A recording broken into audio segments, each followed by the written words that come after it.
Hello Praveen வித்ராத் students. உங்களுக்கு வந்து third பேப்பரில் ஃபஸ்ட்டு கொஸ்டின் வந்து 2 கேட்குறாங்க. 15 மார்க் 30 மார்க்குக்கு. அதில் வந்து 1 போட்டிருக்கோம் இம்பார்ட்டண்ட் எக்ஸ்பெக்டட் கொஸ்டின்ஸ். அடுத்தது 1 போட போகிறோம். அது வந்து பேஜ் நம்பர் சரவணா கைடில் 461 இருக்குது பாருங்கள். காந்திவாத் இதான் பார்க்க போகிறோம். ரூப்ரேகா குறிப்பு சட்டம், இதுக்குள்ளே என்னென்ன தலைப்புகளில் நம்ம எழுத போகிறோன்றதை சொல்ல போகிறோம் ஷார்ட்டாக. பிரஸ்தாவனா முன்னுரை, செகண்ட் வந்து விஷய் பிரவேஷ் பொருளுரை, தேர்டு வந்து உபசங்கார் முடிவுரை, நிபந்தகார் பரீட்சை. இது வந்து என்னென்னா ஆசிரியரின் எழுத்தாளரின் இந்த கட்டுரையாளரின் அறிமுகம். அடுத்தது ஆர்த்திக் பக்ஷ பொருளாதார பக்கம், பொருளாதாரத்தின் பக்கம்.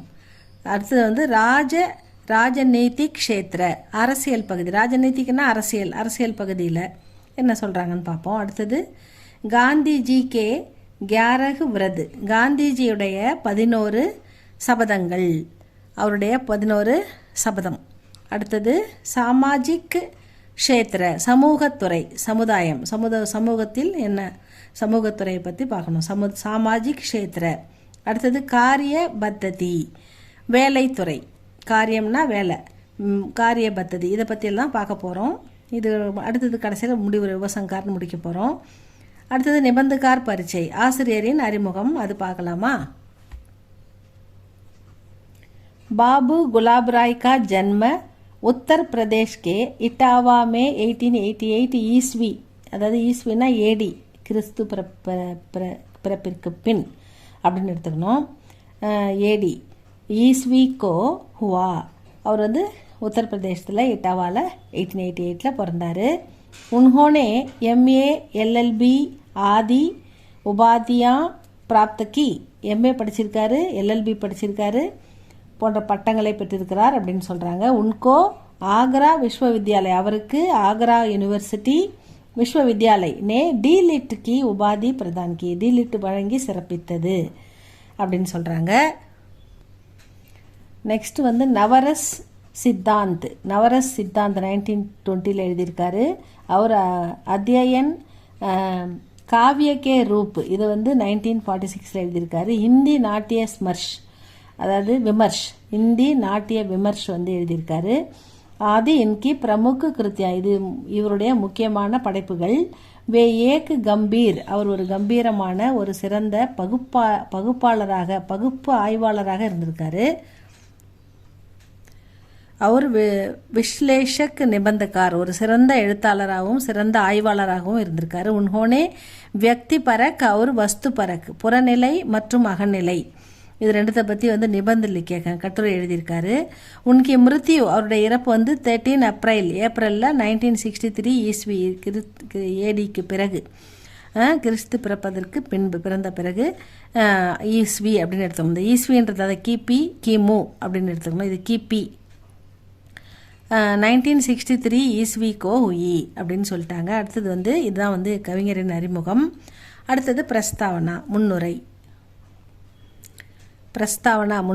காந்திவாத் கோயி நயாவாத் நகிக, காந்தியம் ஒரு புதிய அமைப்பு இல்லை. யகு சத்திய அஹிம்சா, புதிய சித்தாந்தம் கிடையாது, அது ஏற்கனவே நம்ம பயன்படுத்துகிற சித்தாந்தம் தான். நயா சித்தாந்த நகிகன்றாங்க. காந்தியம் ஒரு புதிய சித்தாந்தம் கிடையாது, அது நம் பழக்கத்தில் உள்ளது தான். காந்திவாத் கோயி நயா வாத் நகிக, யகு சத்தியம், அஹிம்சா அஹிம்சை, அபரிகிரகன உடையாமை, தனக்குன்னு எதையும் சுயநலமாக சேர்த்து வைக்காமல் இருக்கிறது, அதிகமாக நான் தனக்குன்னு எடுத்து வச்சுக்காமல் இருக்கிறது, அதான் உடையாமை. அபரிகிரக அப்படின்னு சொல்லணும். சேவை, அவர் ஷமா மன்னிப்பு, ஆதி பாவனாவும் முதலிய உணர்வுகளின் பாவனாவும் நயா சம்ஸ்கரன் ஹீக புதிய அமைப்பு, இதுதான் வந்து காந்திவாத் அப்படின்னு சொல்கிறாங்க.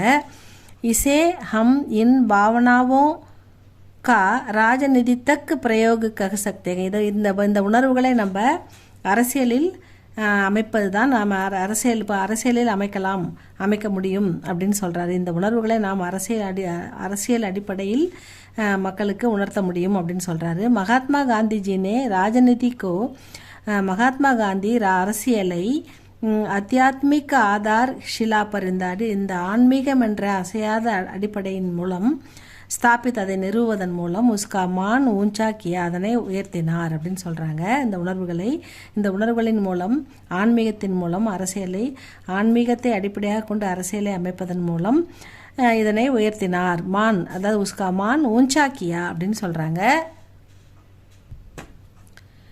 காந்திஜிக்கே 11 விரத், காந்திஜியுடைய 11 சபதங்கள் அப்படின்னு கொடுத்துருக்காங்க. சத்திய அப்படின்னா சத்தியம், அஹிம்சா அஹிம்சை கொல்லாமை,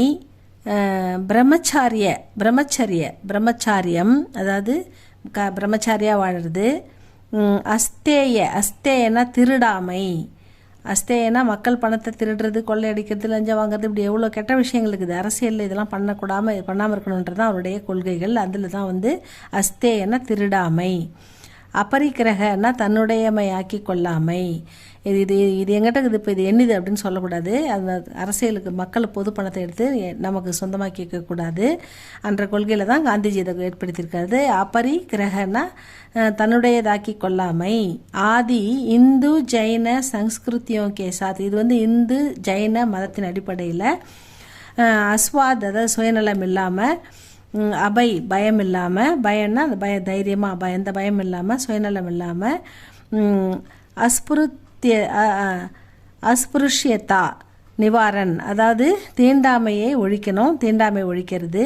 ஷரீர் ஷ்ரம் உடல் உழைப்பு. அதே மாதிரி சர்வ தர்ம சமபாவ் எல்லா தர்மத்தையும் நம்ம சமமாக மதித்தல். அவர் ஸ்வதேசி சுதேசியம் தாய்நாட்டு பற்று பாவனா அந்த உணர்வு.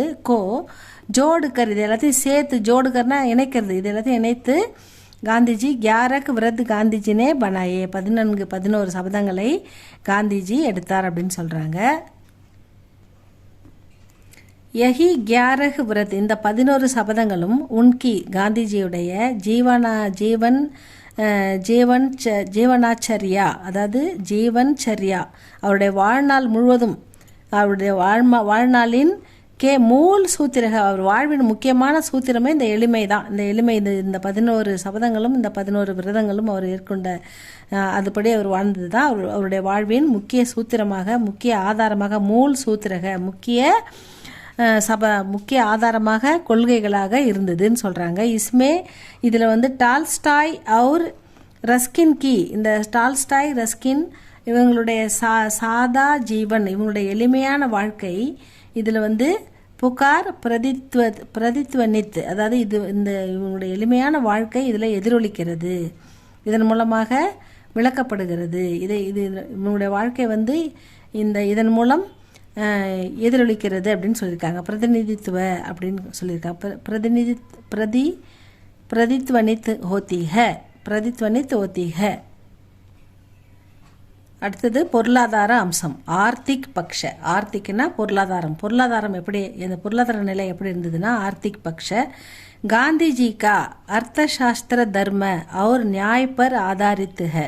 இந்த காந்திஜியுடைய பொருளாதாரம் மற்றும் மதம், இந்த காந்திஜியுடைய அர்த்தசாஸ்திர அதாவது பொருளாதாரம் எப்படி அமைஞ்சதுன்னா மதத்தின் அடிப்படையிலும், தர்மம்னா என்ன சொல்கிறது, மதம் மற்றும் நீதி. தர்மம்னா நீதி, அர்த்தசாஸ்திரம்னா மதம் மற்றும் நீதி.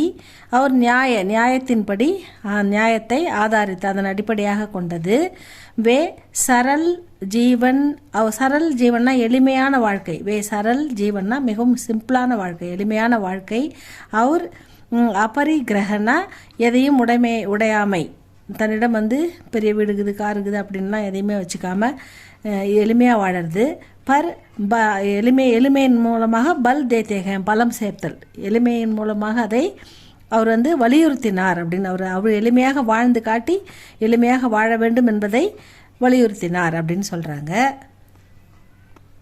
மேலும் காந்திஜி ஆத்ம நிர்பர்தா அதாவது சுயசார்பு, யாரையும் சார்ந்து இல்லாமல் தமக்கு தேவையானதை நம்மளே தேடிக்கிறது, நமக்கு வேண்டியதை நம்மளே சம்பாதிக்கிறது, அதான் ஆத்ம நிர்பர்தா. அவர் ஸ்வாவலம்பன்னா யாரையும் சார்ந்து இல்லாமல் தன்னிறைவு, தனக்கு என்ன இருக்கோ அதை நிறைவோடு வாழறது. நமக்கு என்ன இது இல்லை அது இல்லைன்னு குறப்பட்டு பொறாமப்பட்டு பேராசைப்பட்டு அப்படிலாம் இல்லாமல் ஸ்வாவலம்பன் தன்னிறைவு, நமக்கு என்ன முடியுதோ நமக்கு என்ன கிடைக்குதோ அதை வச்சு சந்தோஷமாக வாழறது.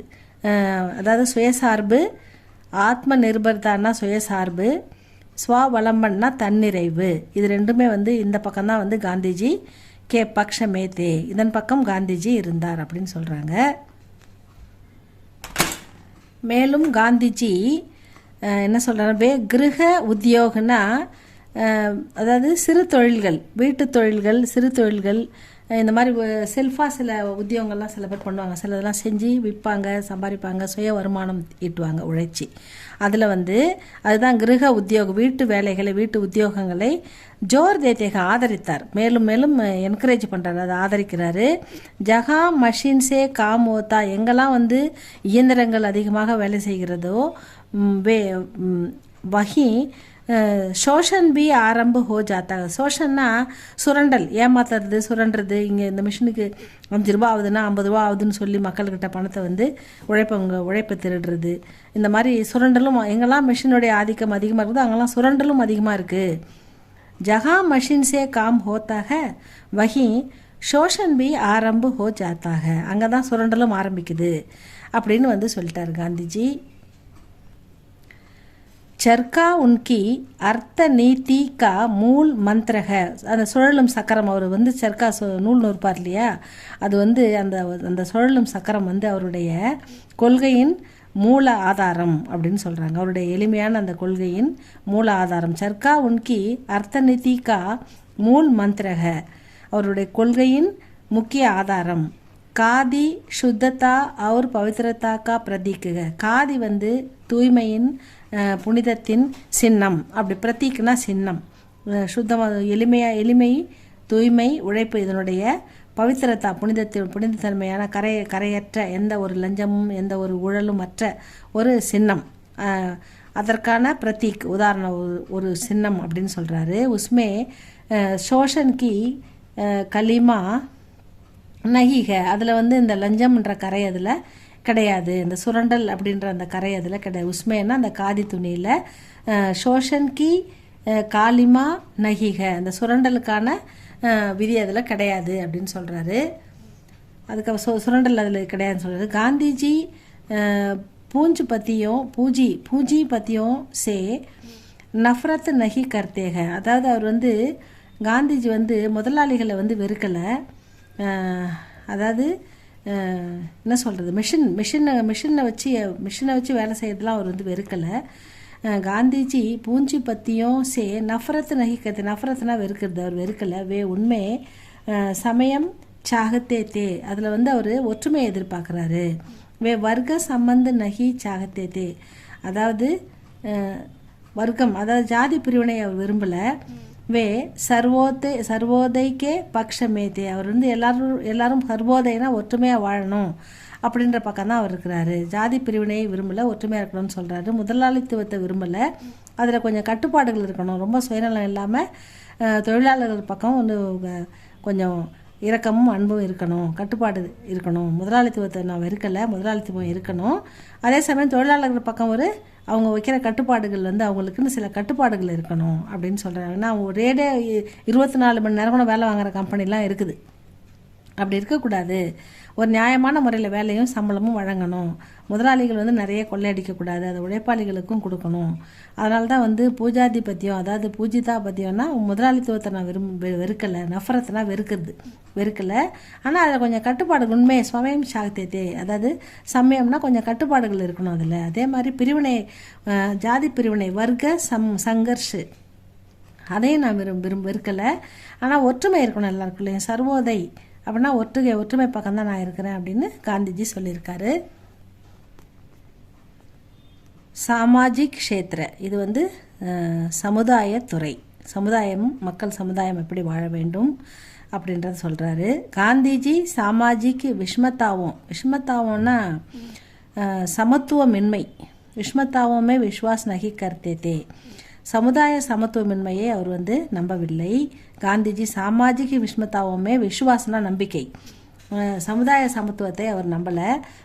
ஸ்ரீமத் பகவத்கீதா கே வித்யா, வினை சம்பன்னே என்ற பகவத்கீதையின் வாசகப்படி அந்த ஸ்லோகப்படி சரித்தார்த்து கர்ணா சாகத்தேத்தே அப்படி வாழ்ந்து காட்ட விரும்பினார், மக்களையும் அப்படி வாழ வைக்க விரும்பினார். அப்படின்னா அது சமத்துவமாக வாழ வேண்டும் அப்படின்றது தான் அதில் இருக்குது. ராஜநீதிக்கு விஷமத்தாவும் தூர் கர்ணேக்கே, அதாவது அரசியல் சமத்துவமின்மை, அரசியல் சமத்துவமாக இல்லை, அந்த அரசியல் சமத்துவமின்மையை தூர் கர்ணேக்கேலியே அதை ஒழிக்கணும் அப்படின்னா, தூர்னா அதை போக்கணும் அப்படின்னா, காந்திஜி சாமாஜிக் விஷமத்தாவும் சமுதாய சமத்துவமின்மையை தூர் கர்ணா அவசியக்க மான்தேத்தே, சமுதாயத்தில் சமத்துவமின்மையை ஒழிக்க வேண்டும், தூர் கர்ணா அவசியக்கு மான்தேத்தே என்று நம்பினார். ஹரிஜனோ கி ஹீன்தா பாவ், ஹரிஜனங்களின் தாழ்வு மனப்பான்மை, இந்த ஹரிஜன மக்களின் தாழ்வு ஹீன்தா பாவ், ஹரிஜனோ கா ஹீன்தா பாவ்னா ஹரிஜனங்களின் தாழ்வு மனப்பான்மை. நெக்ஸ்ட் பேஜில் இருக்கு பார்க்கலாம். ஹரிஜனோ கா ஹீன்தா அதாவது தாழ்வு மனப்பான்மை, தூர் கர்ணேக்கா அதை போக்க வேண்டும் அப்படின்னு நினைச்சாரு. ஹரிஜன் விருத்தி தாரன் கர்ணே பி தயார்த்தே, அர்ஜன தத்துவத்தை ஏற்றுக்கொள்ளவும் அர்ஜன விருத்தியை ஏற்றுக்கொள்ளவும் காந்திஜி தயாராக இருந்தார் அப்படின்னு சொல்கிறாங்க. இவ்வளோ தான் ஸ்டூடெண்ட்ஸ். இதுக்கப்புறம் இருக்கிறது நிறைய டைம் ஆகிறதால இதை பாதி மட்டும் காந்திவாத் பார்ட் 1, இது பார்ட் 2 நான் அடுத்த நெக்ஸ்ட் வீடியோவில் போடுறேன்.